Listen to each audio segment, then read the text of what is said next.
Alhamdulillah wassalatu wassalamu ala Rasulillah wa ala alihi wa sahbihi wa mawalah.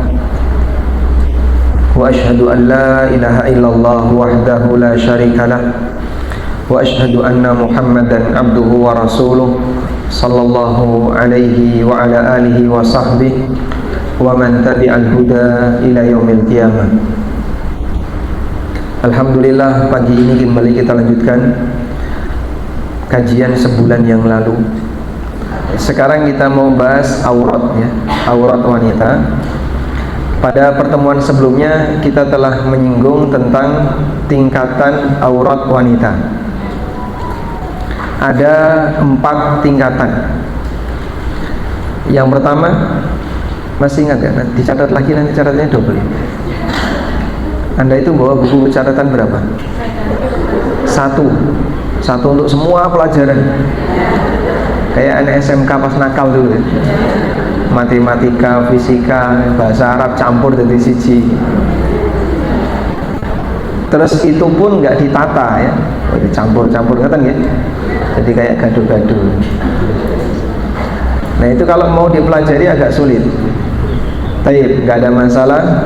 Yang penting tolong ditata dengan rapi. Karena mencatat itu seperti apa? Mengikat binatang buruan. Dan saat Anda belajar lalu dapat ilmu, itu seperti mendapatkan binatang buruan. Sebagaimana kata Imam Syafi'i rahimahullah, al-ilmu saydun wal kitabu quyuduhu. Ilmu itu seperti binatang buruan dan catatan adalah talinya. Anda kalau menemukan binatang buruan, misalnya nemu kijang, setelah itu nemu serigala, dicampur atau dipisah? Kenapa dipisah? Ya nanti serigalanya makan kijang. Makanya agar tidak amburadul, misalnya satu buku nanti dipisah ya, bagian awal bab fikih, bagian tengah kasih jarak biar lebih rapi. Baik, kembali kepada pembagian aurat wanita. Ada 4 tingkatan. Yang pertama, aurat wanita di depan umum. Bagaimana aurat wanita di depan umum? Sekujur badannya, kecuali muka dan telapak tangan. Dan ini adalah keterangan yang diberikan oleh jumhur ulama. Jumhur fuqaha mengatakan bahwa seluruh badan wanita adalah aurat di hadapan lelaki yang bukan mahram, selain wajah dan 2 telapak tangan. Nah, selanjutnya aurat wanita di depan mahramnya. Bagaimana aurat wanita di depan mahramnya? Bagaimana batasan aurat wanita di depan mahram? Anggota wudu. Jadi anggota wudu Anda boleh buka jilbab, maka konsekuensinya nanti leher kelihatan, sehingga leher ke atas. Lalu boleh cuci tangan sampai siku, berarti mulai lengan ke bawah. Boleh cuci kaki sampai mata kaki, berarti betis ke bawah. Karena itu tidak boleh menyusui di depan lelaki mahram, misalnya di depan bapaknya, atau di depan anaknya laki-laki, atau di depan saudaranya atau pamannya, karena batasannya leher ke atas. Selanjutnya, aurat wanita di mana? Di hadapan sama wanita. Aurat wanita di hadapan sama wanita batasnya apa? Dari mulai lutut sampai pusar, sama seperti lelaki dengan lelaki.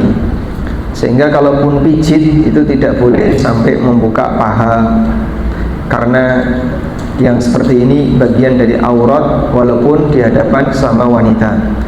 Yang terakhir, aurat di depan suami, batasannya nggak ada batas. Baik, selanjutnya di bagian akhir dari buku ini atau dari pembahasan masalah aurat, saya singgung masalah cadar, dan itu yang menjadi tema kajian kita kali ini, belajar bercadar. Alhamdulillah di masa sekarang cadar bukan lagi pakaian yang dianggap aneh, walaupun di sebagian daerah terkadang masih dianggap asing. Mungkin awal tahun 2000-an ya, hanya ada 1-2 orang yang bercadar. Sekarang sudah banyak sekali ya, bahkan sebagian artis juga bercadar. Sehingga kalaupun misalnya ada wanita bercadar, kami sarankan motivasinya bukan karena FOMO, tapi karena saya ingin menyempurnakan, menutup diri di hadapan lelaki yang bukan mahram. Sebagian ummahat ketika mereka umroh, ikut bareng kami jamaah umroh ya, sampai di sana cadaran. Begitu pulang di bandara Jeddah dibuka.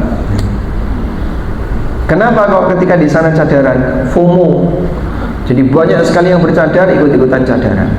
Begitu sudah pulang sampai di bandara Jeddah nggak cadaran. Bahkan pernah ada yang ketika umroh pakai jilbab, pulang jilbab dilepas. Jadi umrohnya tidak membekas.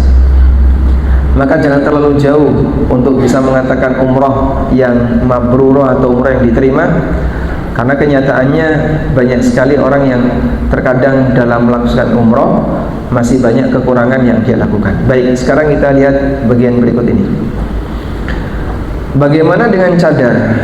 Sebuah kesalahan besar ketika ada orang yang mengatakan cadar itu budaya Arab, atau yang bilang cadar itu bukan ajaran Islam, atau yang mengatakan cadar itu teroris. Ini orang salah persepsi terhadap cadar, gagal paham tentang cadar. Jika ini semuanya adalah, dan ini semuanya adalah pernyataan orang yang tidak paham tentang fikih cadar. Kalau cadar disebut budaya Arab, sejak kapan istrinya Abu Jahal bercadar? Mana mungkin istrinya Abu Lahab bercadar? Siapa nama istrinya Abu Lahab? Ummu Jamil, yang Allah ceritakan dalam Al-Quran, wa mra'atuhu hammalatal hatab. Istrinya Abu Lahab hammalatal hatab, dia membawa kayu bakar, dan dia wanita yang akan masuk neraka. Dia orang Arab, asli Arab, lahir di Arab, tapi bercadar atau tidak? Tidak. Musuhnya Nabi SAW. Jika ada yang mengatakan cadar identik dengan teroris, banyak wanita tertangkap karena tuduhan terorisme dan mereka tidak bercadar. Jika ada yang bilang cadar bukan ajaran Islam, bagaimana mungkin bukan ajaran Islam sementara para istri Nabi SAW memakai cadar? Nah, beberapa pernyataan ini sebenarnya kami ingin menyampaikan satu penegasan untuk sikap sebagian orang yang mereka menyudutkan cadar. Kalau masalah pilihan saya tidak bercadar, itu pilihan pribadi. Tapi kalau membenci cadar, ini beda lagi urusannya, gitu ya. Kalau dia mengambil pilihan, saya memilih tidak bercadar, itu urusan pribadi. Tapi kalau sampai memusuhi dan membenci yang memakai niqab atau yang bercadar, ini beda lagi. Apa salahnya orang itu bercadar sampai dimusuhi? Bagian inilah yang ingin kita luruskan ya. Walaupun mungkin masih banyak di kalangan kaum muslimin yang mereka benci banget dengan identitas Islam. Ada nggak orang yang benci dengan jilbab? Muslim? Ada? Ada. Ada orang yang benci dengan adzan? Ada. Muslim? Muslim. Dan membenci syariat agama itu bisa menyebabkan pelakunya keluar dari agama. Allah Subhanahu wa taala berfirman, "Dzalika bi annahum karihu ma anzalallah fa ahbata a'maluhum." Fa ahbata a'malahum. Dzalika bi annahum karihu ma anzalallah. Anda lihat ayat berikut ini. Dzalika bi annahum karihu ma anzalallah fa ahbata a'malahum. Itu disebabkan karena mereka benci dengan apa yang Allah turunkan, sehingga itu menghapus amal perbuatan mereka. Pahala orang bisa hilang gara-gara dia benci dengan syariat agama. Jadi misalnya aku kalau lihat orang pakai jenggot itu benci sekali. Aku kalau lihat orang ke masjid benci, kalau mendengar azan benci. Kebencian dia kepada syariat agama ini menyebabkan amalnya hilang. Amalnya hilang itu apa? Sama dengan dia keluar dari agama. Makanya salah satu di antara pembatal agama adalah ketika dia benci syariat agama. Konsekuensi dari beragama adalah mencintai agamanya, dan bentuk mencintai agamanya mencintai syariat agamanya. Kalau sampai ada orang yang membenci syariat agamanya, berarti menunjukkan tidak ada iman dalam hatinya. Sebagai contoh ya, seseorang mencintai si A, apa yang akan dia lakukan? Dia akan, kalau dia mencintai si A, apa yang akan dia lakukan?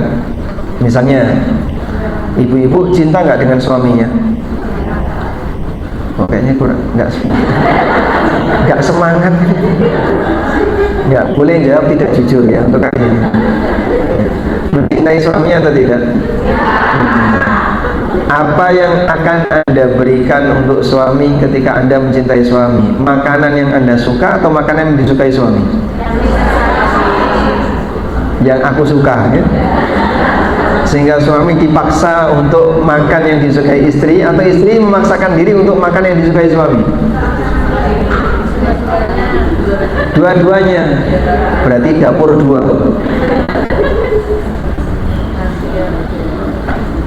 Jadi dulu para sahabat karena mereka cinta dengan Nabi SAW, sampai mereka itu mencintai apa yang dicintai Nabi SAW. Anas bin Malik itu pernah mengatakan, suatu ketika dihidangkan makanan di hadapan Rasulullah SAW, dan nampaknya makanan yang dihidangkan itu beragam, tapi Nabi SAW memilih duba. Tahu duba? Waloh. Makanan beliau suka waloh, waloh godok atau waloh rebus. Waloh labu. Beliau suka labu. Kata Anas, fama ziltu atatabba'ud duba mundu ra'aitu Nabiyya sallallahu alaihi wasallam. Nabi sallallahu alaihi wasallam ternyata milih labu. Sehingga antara telo sama labu beliau milih labu. Antara jagung sama labu milih labu. Anas kemudian mengatakan, sejak saat itu saya jadi senang labu, sehingga menyesuaikan apa yang disukai oleh Nabi sallallahu alaihi wasallam. Baik. Maka demikian pula ketika kita mencintai agama, seharusnya kita juga mencintai isi dari agama. Iman seseorang akan disebut iman yang benar ketika dia mencintai syariat agama Allah Subhanahu wa taala. Dia mencintai sholat, dia mencintai puasa, dia mencintai kegiatan berjamaah, dia mencintai hijab bagi wanita karena ini bagian dari syariat agama, dan seterusnya. Sekarang kita simak, tadi kan ada perkataan bahwa para istri Nabi SAW itu pakai cadar. Buktinya apa sih Pak? Lihat ini. Ketika Aisyah ditinggal oleh rombongan, beliau bertemu dengan Safwan bin Mu'attal. Aisyah bercerita, jadi ceritanya kayak gini ya. Nabi SAW melakukan safar, dan beliau kalau mau safar, sebelum beliau melakukan safar, maka beliau mengundi siapa di antara istrinya yang akan diajak safar, sehingga ditulisi nama-nama istrinya, lalu nanti beliau pilih salah satu yang keluar namanya diajak safar. Suami Anda pernah nggak melakukan sunnah seperti ini? Enggak. Istrinya satu. Mungkin nanti bisa disuruh untuk prakteknya. Yang satu ditulisi nama istrinya, yang satu nol. Jadi kalau yang keluar nol berarti bojone ora dijak. Dan ketika itu keluar nama Aisyah radhiyallahu anha. Lalu Aisyah diajak safar. Pada saat perjalanan pulang, rombongan mampir singgah di satu tempat tertentu. Lalu Aisyah mau buang hajat. Aisyah turun dari sekeduk onta. Tahu sekeduk ya? Ada rumah kecil, gubuk kecil yang ditaruh di atas onta. Sehingga orang dulu kalau mereka naik onta, untuk wanita itu di dalam ruangan kecil seperti ini yang ada di atas onta. Jadi Anda bisa bayangkan ya, gubuk kecil di atas onta ini ikatannya kuat sekali, karena kalau enggak bisa jatuh ya. Dan goyangannya Masya Allah. Pernah naik onta belum? Pernah? Belum? Mungkin bisa dicoba di Gembira Logo ya. Saya pernah naik sekali di Gembira Logo. Goyangannya gini. Makanya Allah mengatakan dalam Al-Quran, wa 'alaiha wa 'alal fulki tuhmalun. Kalian diangkut oleh kapal dan sebagaimana kalian diangkut oleh onta. Onta itu disebut sebagai safinatus sakhra, kapal padang pasir. Sehingga kalau naik kapal kita kan goyang-goyang, naik onta juga goyang-goyang. Tapi Nabi SAW di atas onta itu sholat. Sehingga mungkin beliau sholat sambil goyang-goyang. Gimana itu Pak? Ya karena keadaan tidak mungkin bisa dihentikan. Dan orang dulu melakukan perjalanan jauh dengan cara seperti itu. Kita kalau naik mobil jalannya nggak bagus kan gini-gini ya. Komentarnya apa? Gak karu-karuan ya. Sudah mulai nggak sabar. Karena kita terbiasa dengan kendaraan yang tenang, kayak kereta ini nggak banyak goncangan. Baik. Nah ketika Aisyah turun, yang gandeng ontanya Aisyah itu tidak tahu kalau Aisyah turun. Sementara Aisyah ini badannya ringan, sehingga saat ontanya berdiri dia tidak kesulitan. Akhirnya rombongan jalan, padahal Aisyah tidak ada di dalam ruangan itu. Begitu Aisyah selesai buang hajat, balik rombongan sudah hilang sendirian. Dan ini sendirian bukan di pinggir jalan ramai kayak gini, di padang pasir. Resikonya apa kalau wanita jalan sendirian? Ya mungkin tidak ada yang membantu kalau terjadi sesuatu. Akhirnya Aisyah milih tidur di situ. Dan beliau mengatakan wa dhanantu annal qauma sayafkidunani fayarji'una ilayya. Aku merasa nanti rombongan itu akan mencari aku, kemudian mereka balik ke sini. Akhirnya Aisyah tidur di sekitar situ. Fa baina ana jalisatun fi manzili. Ketika aku sedang duduk di tempat itu, ghalabatni aini, aku ngantuk, kemudian merem. Akhirnya Aisyah tidur. Wa kana Safwan bin Mu'attal As-Sulami thumma Dzakwani qad arrasa min wara'il jaish. Sementara Safwan bin Mu'attal As-Sulami, beliau yang menyisir pasukan dari belakang, sehingga beliau rombongan paling terakhir, tidak ikut bersama rombongan yang lain. Fa'adlaja fa'asbaha inda manzili. Tiba-tiba beliau mendekat dan tepat berada di dekatku, lewat Safwan bin Mu'attal ini. Fara'a sawada insanin na'im. Lihat nih ya. Beliau melihat ada hitam-hitam manusia yang sedang tidur. Hitam-hitam ini apa kira-kira? Bajunya Aisyah. Itulah yang dipakai oleh Aisyah radhiyallahu anha. Beliau menggunakan pakaian berwarna hitam, sedang tidur.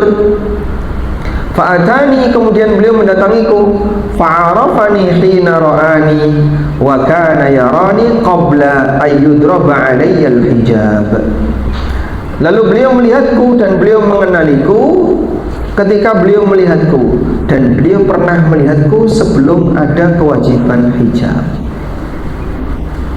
Jadi yang dikenali oleh Safwan itu apanya? Kakinya, tangannya, atau apanya? Wajah. Safwan bisa mengenaliku dan beliau pernah melihatku. Melihatku tentu saja bukan melihat badan, karena kalau melihat badan ya sudah biasa. Tapi melihat apa? Wajah. Safwan pernah melihatku sebelum ada kewajiban hijab. Nah ini kita jadikan sebagai dalil. Berarti setelah turun ayat hijab, ummahatul mukminin itu berhijab. Demikian pula Aisyah radhiyallahu anha. Artinya apa? Istri Rasulullah SAW mengajarkan demikian. Maka kalau sampai ada orang yang terkadang amnesti atau benci atau dia emosi melihat ada orang yang pakai niqab, nah, kita bisa bayangin kalau orang ini hidup di zaman Nabi SAW mungkin membenci ummahatul mukminin. Itulah yang ingin kita tekankan ya. Jadi jangan sampai seorang muslim tidak menyukai identitas muslimah yang diajarkan oleh Rasulullah sallallahu alaihi wasallam.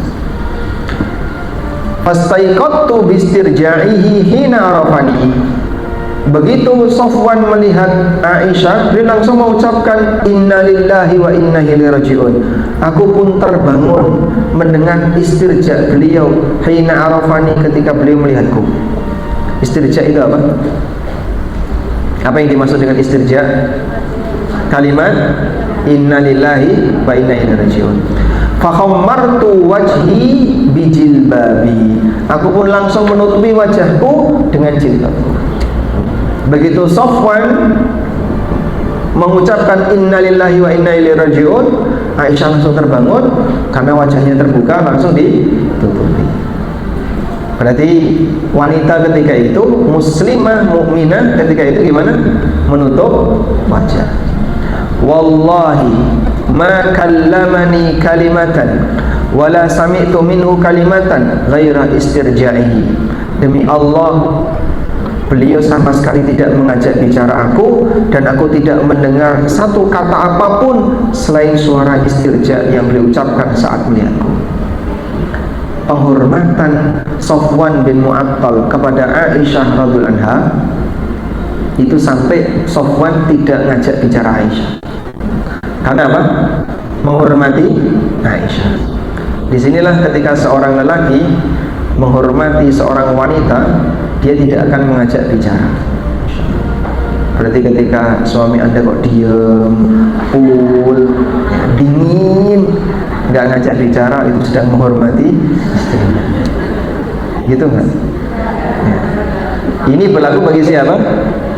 Yang bukan mahram. Artinya komunikasi lawan jenis yang bukan mahram itu sebutuhnya.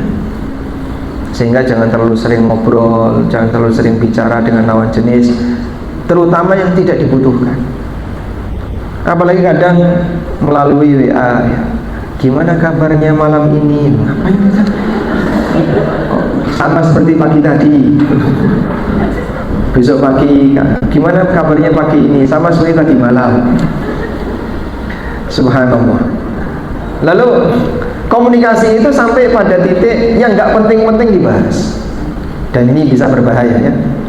Apalagi bagi siapapun yang sudah berkeluarga, ini termasuk model pacaran gaya baru. Betapa banyak keluarga yang hancur gara-gara seperti ini. Siapakah Safwan bin Mu'attal ini? Ada yang tahu nggak? Siapa Safwan bin Mu'attal? Beliau lelaki yang dituduh zina dengan Aisyah.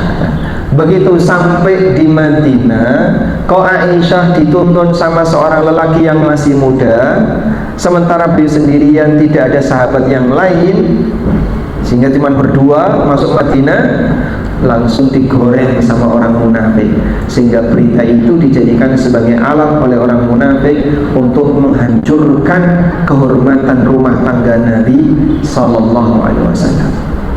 Sehingga mereka menuduh siapa? Aisyah selingkuh. Sampai Aisyah ini sakit.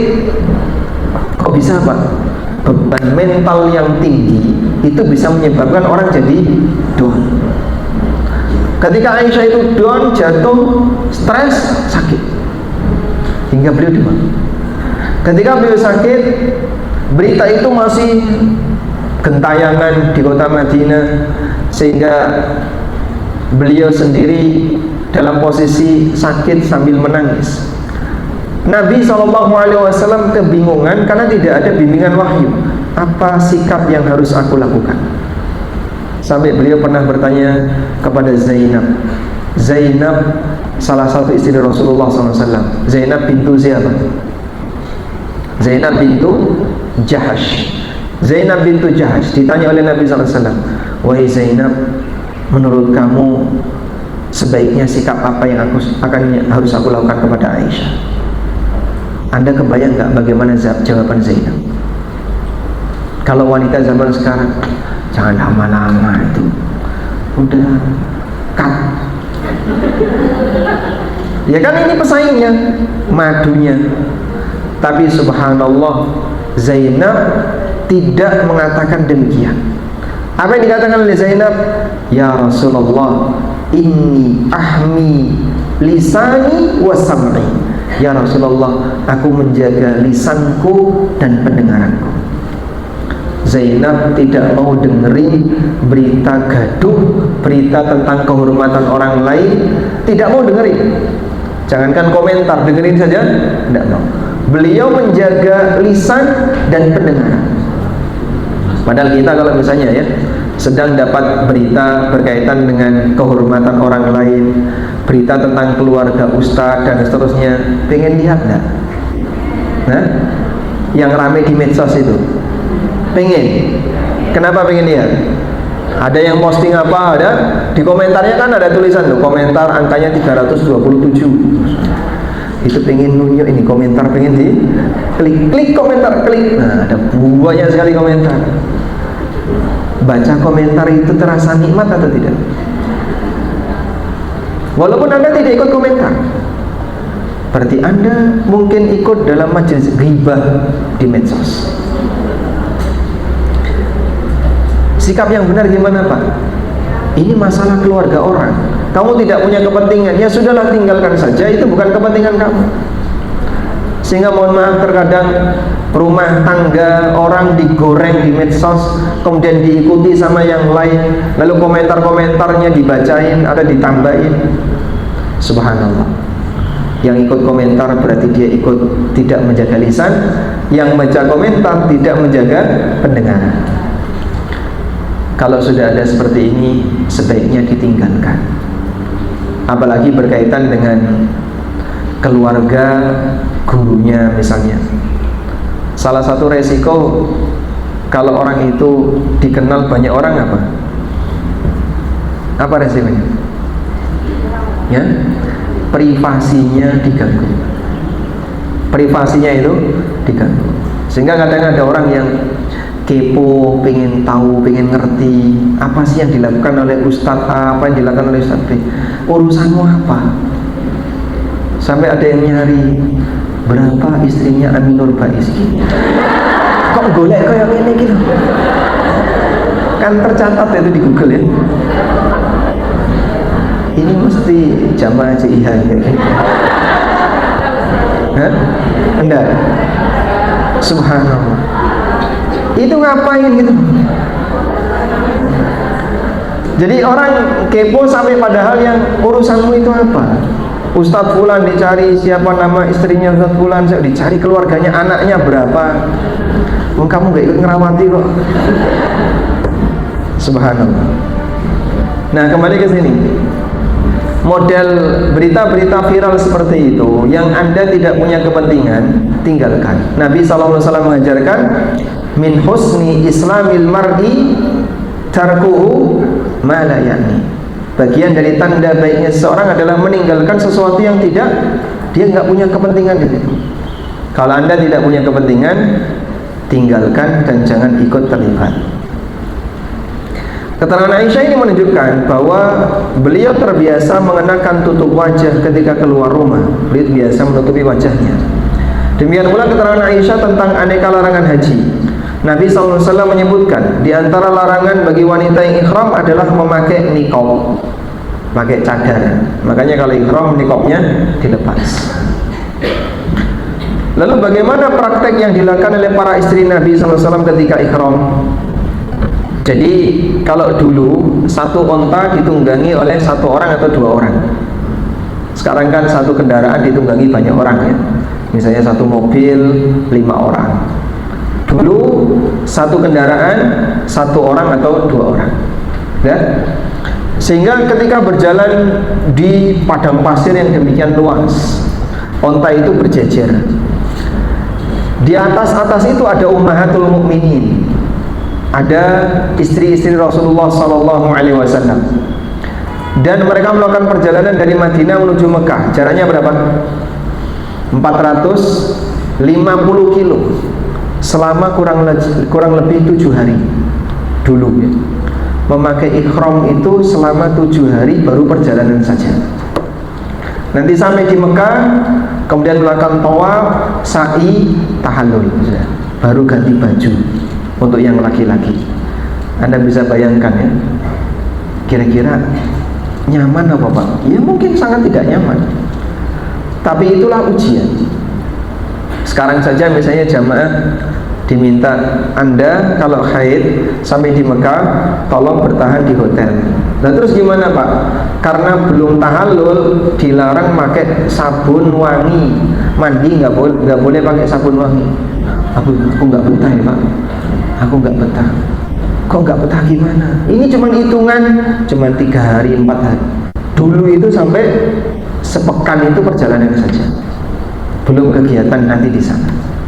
Baik, Aisyah mengatakan, kana rukbanu yamurruna bina wa nahnu ma'a Rasulillahi sallallahu alaihi wasallam muhrimatun. Dulu rombongan-rombongan itu melewati kami sementara kami bersama Rasulullah SAW sedang berikhram. Fa'idha hadau bina sadalat ihdana jilbabaha. Kalau rombongan lelaki itu mendekati kami, maka kami menjuntai, menutupkan jilbab kami ke arah wajah kami.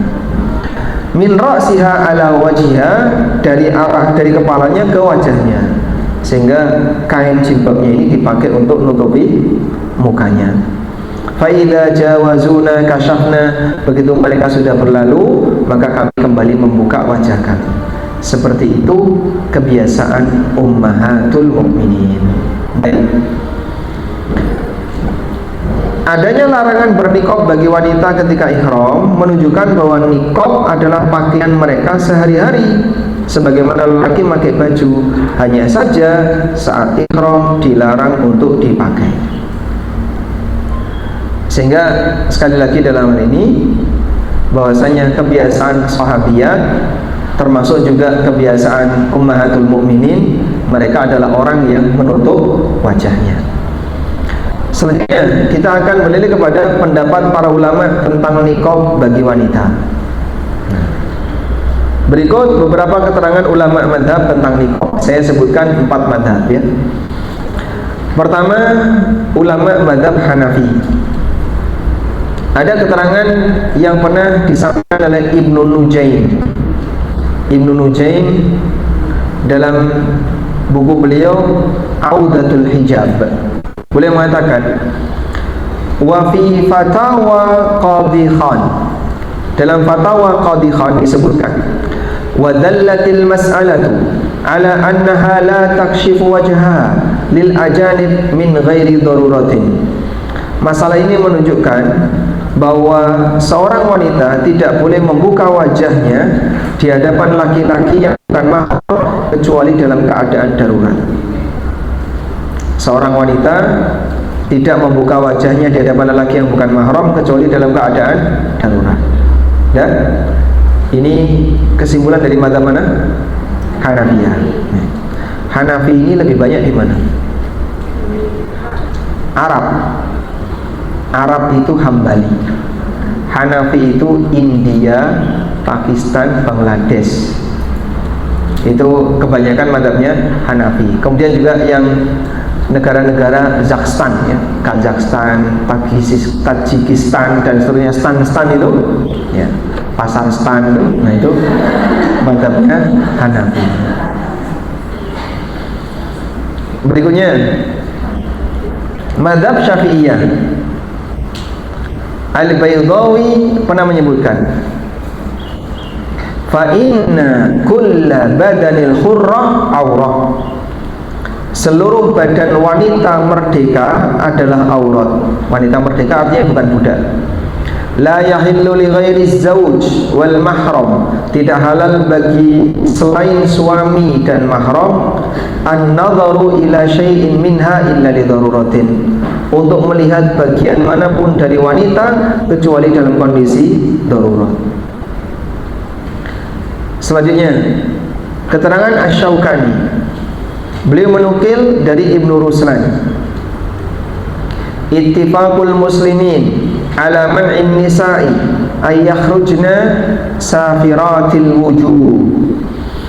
Ibnu Ruslan mengatakan kaum muslimin sepakat melarang para wanita keluar dalam keadaan menampakkan wajah tanpa penutup, la siyama inda kathratil fusaq, terlebih lagi ketika banyak pelaku maksiat. Ya mungkin di zaman sekarang, ini di zaman dulu, dan Asy-Syaukani ini di Yaman. Wallahu alam untuk Ibnu Ruslan, saya belum memahami biografinya, tapi setidaknya nukilan beliau menunjukkan bagaimana adab wanita ketika berpakaian. Baik, kesimpulannya berkaitan dengan masalah cadar, sebagian ulama mewajibkan dan sebagian ulama menilai ditekankan, tidak sampai wajib. Namun status kewajiban itu pertimbangannya bukan karena aurat, tapi pertimbangannya adalah dalam rangka untuk menghindari potensi fitnah, menghindari potensi fitnah. Ya. Karena itu kalau dalam ihram tidak boleh pakai niqab, nah berarti kan itu bukan aurat. Cuman gimana Pak nanti solusinya Pak? Kan sudah terbiasa niqaban, gak ada siapapun orang yang tahu, tetangganya gak ada yang ngerti, siapapun gak ada yang ngerti kecuali mahramnya. Maka pada saat ihram nanti bisa memakai tutup kain yang menutupi seluruh muka, dan Imam Syafi'i menyarankan dikasih jarak. Jadi misalnya pakai topi ya, yang ada apanya ini? Yang ada lidahnya ya. Terus nanti di depannya dikasih kain, maka tetap tertutup dan wajahnya tidak terlihat, dan dia tidak masuk kategori memakai niqab. Baik, bagaimana kalau masker? Masker ketika ihram diperselisihkan oleh ulama. Sebagian mengatakan tidak boleh pakai masker selama ihram, karena Rasulullah SAW mengatakan wala tantati bil mar'ah, wanita tidak boleh pakai niqab. Niqab itu gimana sih Pak? Penutup wajah yang meninggalkan celah mata. Penutup wajah yang meninggalkan celah mata, itu namanya niqab. Dan masker itu sejenis dengan itu. Masker itu sejenis dengan niqab. Karena itu sebagai solusinya tadi ya, memakai topi lalu ada apa ini lidahnya, kemudian dikasih kain. Dan beberapa wanita di Timur Tengah kalau mereka ihram, mereka menggunakan cara seperti itu untuk menutup wajahnya. Wallahu a'lam. Baik, berikutnya kita akan bahas tentang perhiasan wanita. Selesai di bagian masalah pakaian, keenam kita akan bahas perhiasan wanita. Allah melarang para wanita pamer perhiasan di hadapan lelaki yang bukan mahram, kecuali perhiasan yang tampak. Dalilnya firman Allah di surat An-Nur, wa kullil mu'minati yaghdudna min absarihinna wa yahfazna furujahunna wa la yubdina zinatahunna illa ma dhahara minha. Sampaikan kepada para wanita mukminah agar mereka menundukkan pandangan mereka dan menjaga kehormatan mereka, menjaga kemaluan, serta tidak menampakkan perhiasan mereka illa ma dhahara minha, kecuali perhiasan yang nampak, perhiasan lahiriah. Para ulama menjelaskan bahwasanya perhiasan wanita, zinatun nisa, itu ada dua. Satu perhiasan batin, yang kedua perhiasan lahir. Perhiasan batin atau zina al-batinah, itulah perhiasan yang tidak nampak, seperti kalung, Jadi kalung ditampakkan nggak di depan umum? Kalung tidak. Tertutup dengan apa? Jilbab. Contoh yang lain, gelang tampak nggak? Gelang tidak. Ya. Tapi ada sebagian wanita yang kadang lengannya itu longgar sekali. Terus dia pura-pura garuk kepala, keroncong, biar kelihatan bunyi. Bunyinya gimana? Kerincing atau keroncong? Hah? Kenapa dikasih nama gelang keroncong? Karena saking banyaknya kerincingnya. Semua perhiasan itu menempel di aurat, sehingga kalau tampak maka otomatis akan menampakkan aurat. Seperti gelang kaki, namanya apa? Kerincing. Nah, gelang kaki seperti ini nggak boleh ditampakkan. Saya pernah keluar dari masjid, ada ibu-ibu yang bunyi kerincing, kerincing, kerincing. Tak kira ini kucing. Ternyata orang ini lewat. Selesai sholat itu, selesai sholat, kerincing, tak kira ini kok kucingnya nggak ada. Dia lihat tuh bunyi kerincing, kerincing, kerincing. Oh, dia pakai gelang kaki. Kemudian yang kedua, ada zina dhahirah. Zina dhahirah itu apa? Itulah zina perhiasan yang tidak mungkin ditutupi, dan itulah pakaian luar mereka. Pakaian Anda itu disebut perhiasan. Pakaian Anda ini disebut perhiasan. Tapi perhiasan yang sifatnya perhiasan dhahirah. Jadi perhiasan ada berapa? Dua. Apa tadi? Perhiasan apa? Batin. Batin itu yang tidak tampak. Semua aurat itu perhiasan batin. Yang kedua perhiasan zahir, perhiasan dohiriyah. Ini apa ini? Baju. Baju yang dipakai oleh wanita itu perhiasan dohir. Jilbab itu perhiasan dohir. Nah, ini kan tidak mungkin disembunyikan. Makanya Allah mengatakan, janganlah kalian menampakkan perhiasan kalian illa ma dhahara minha, kecuali yang biasa tampak darinya. Dan yang dimaksud adalah bajunya. Ya? Maka perhiasan yang bentuknya baju seperti ini jangan justru semakin menambah indah sehingga mengundang perhatian lawan jenis. Ada wanita misalnya kalau pakai hitam biasa saja, begitu dia pakai berbunga-bunga biasa di luar atau luar biasa. Ada perubahan, dia jadi lebih menarik. Nah, kalau kayak gini ya jangan dipakai di luar. Anda boleh pakai di mana? Di dalam. Baik. Selanjutnya yang ketujuh, waspadalah gedungan besar. Nah, Nabi SAW menyebutkan contoh pelanggaran wanita. Wanisaun kasiyatun ariyatun mumilatun mailatun. Ada yang wanita berpakaian tapi telanjang, mumilatun mailatun, suka megal-megal dan goyang-goyang. Ru'usuhunna ka'asnimatil buhtil ma'ilah, di kepalanya seperti ada punuk, seperti ada punuk yang megal-megal. Kenapa? Karena gelungannya gede, sehingga karena gelungannya besar, ketika dia berjalan seperti ada yang goyang. La yadkhulnal jannah, mereka tidak akan masuk surga. Wala yajidna rihaha, dan tidak akan mendapatkan aroma surga, meskipun aroma surga bisa dicium dari jarak yang sangat jauh. Kita lihat di sini. Apa makna kepala mereka, gaya rambutnya seperti punuk onta yang miring itu? Kata An-Nawawi, wa amma ru'usuhunna ka'asnimatil bukhti.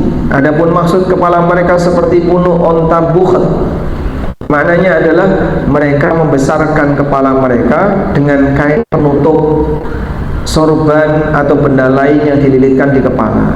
Jadi dia pasang apa misalnya konde ya. Setelah itu ditutup sesuatu, ditutup kerudung. hingga menyerupai punuk onta bukhot, dan inilah penafsiran yang paling masyhur.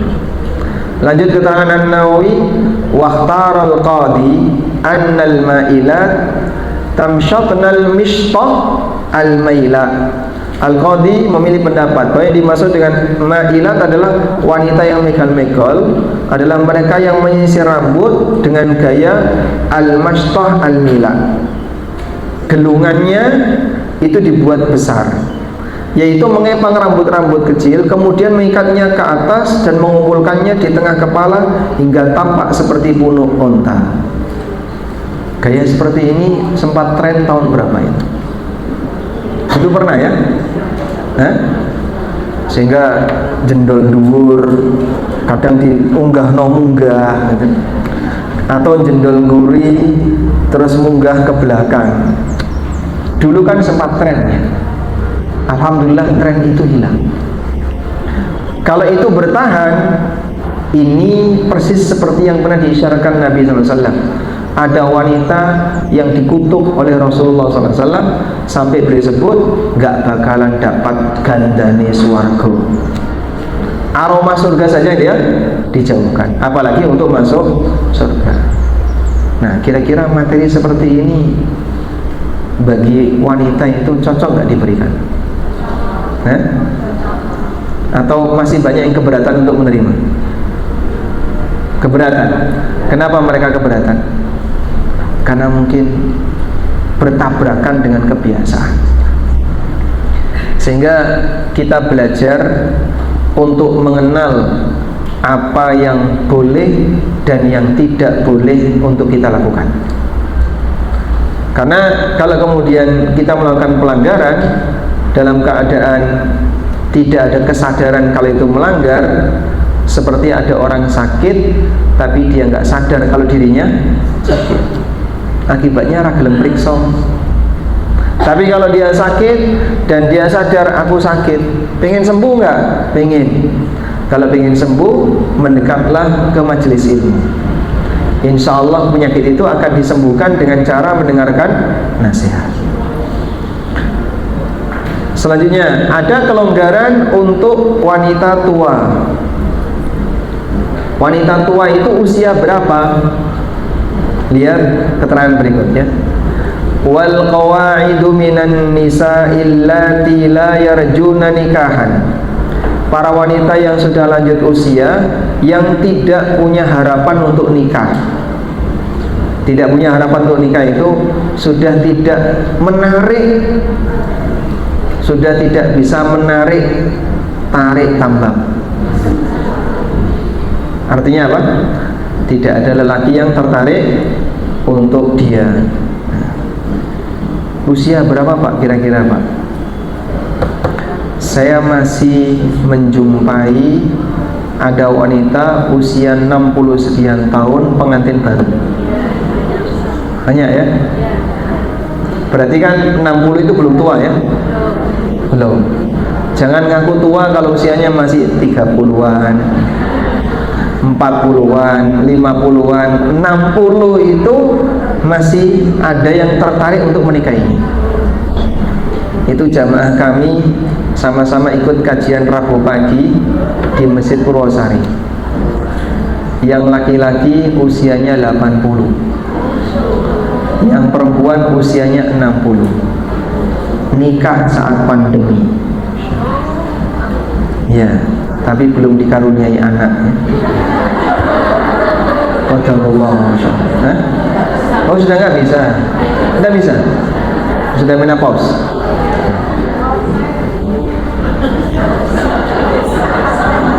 Gimana? Sudah offside? Maksudnya offside itu gimana? Expired. Ya, tapi mereka bahagia, alhamdulillah. Dan kadang sering ketemu saya kalau pas kajian berdua satu mobil, masya Allah. Ini ketemu karena jodoh di kajian. Jadi yang bapaknya 80-an dan sempat main ke tempat kami untuk konsultasi masalah waris ya, di usia 80 dan 60. Baik. Nah, di sini ada kelonggaran yang diberikan oleh Allah. Falaisa 'alaihinna junahun ayyadhna thiyabahun. Bagi wanita yang sudah tidak ada keinginan untuk menikah, tidak berdosa bagi mereka untuk menanggalkan pakaian luar mereka, selama tidak bertabarruj, pamer kecantikan dengan berhias. Umur swida, umur 70, bengesan metu ning pasar. Itu makin cakep atau menakutkan? Nggih? Menurut penilaian Anda yang mana? Makin menakutkan. Kadang Masya Allah sih Mbak, coba dia hambar ya, tidak pakai dandan, mungkin lebih berwibawa. Tapi ketika dandan malah hilang wibawanya. Sudah hilang wibawanya, justru malah kelihatan lucu. Makanya Allah melarang ghaira mutabarrijatin bizina, selama dia tidak tabarruj dengan aneka dandanan. Jadi yang boleh dilepas ini apa ya Pak? Yang boleh dilepas ini pakaian luar. Nah, pakaian wanita di masa silam itu 2 lapis. 1 lapis pakaian yang melekat di badan, yang nutupi sekujur badan. Ada lapisan luar lagi, kain luar dari mulai kepala sampai kaki, seperti gaya pakaiannya wanita-wanita Irak. Dari mulai kepala sampai kaki dia bungkus seluruh badannya. Nah, Allah Subhanahu wa taala membolehkan bagi wanita yang sudah lanjut usia untuk menanggalkan pakaian luar seperti ini. Wa yasta'fifna khairul lahun, tapi kalau dia menjaga kehormatan dengan tetap memakai pakaian itu lebih baik. Baik. Di sini kita ingin tegaskan, wanita lanjut usia boleh menanggalkan pakaian luar, namun tetap menutup aurat. Wanita masa silam mengenakan pakaian 2 lapis, pakaian dalam dan luar. Ayat ini mengizinkan bagi wanita yang sudah tua boleh melepas pakaian luarnya. Wallahu a'lam. Walhamdulillahirabbil alamin. Baik, sudah selesai untuk tema berkaitan dengan masalah aurat wanita. Semoga seperti ini mengena dan bermanfaat bagi semuanya. Kalaupun ada catatan bermanfaat, silakan sampaikan kepada yang lain, karena kita belajar memberikan edukasi untuk perbaikan semuanya. Dan mungkin ya, bagi sebagian orang barangkali masih keberatan untuk menerima, tidak ada masalah ya. Karena yang penting ilmu itu sudah sampai. Masalah apakah nanti dipraktekkan atau tidak kembali kepada masing-masing pribadi, dan kita akan mempertanggungjawabkannya di hadapan Allah Subhanahu wa taala. Alhamdulillah, demikian. Sekarang sudah jam 9:30. Semoga apa yang kita bahas ini bermanfaat, dan semoga Allah Subhanahu wa taala memberikan kita kekuatan untuk selalu istiqamah dalam menempuh jalan yang lurus, dalam meniti jalan kebenaran. Allahumma inna nas'aluka al-huda wat-tuqa wal-afafa wal-ghina. Allahumma inna nas'aluka fi'lal khairat wa tarkal munkarat wa hubbal masakin, wa idza aradta bi'ibadika fitnah faqbidna ilaika ghaira maftunin. Allahumma inna nas'aluka ats-tsabata fil amri wal 'azimata 'ala ar-rusydi. Allahumma inna nas'aluka mujibati rahmatik wa 'azaima maghfiratik. Rabbana atina fid dunya hasanah wa fil akhirati hasanah wa qina adzabannar. Wa sallallahu ala nabiyyina Muhammadin wa ala alihi wa sahbihi wa sallam. Wa akhiru da'wana alhamdulillahi rabbil alamin. Wassalamualaikum warahmatullahi wabarakatuh.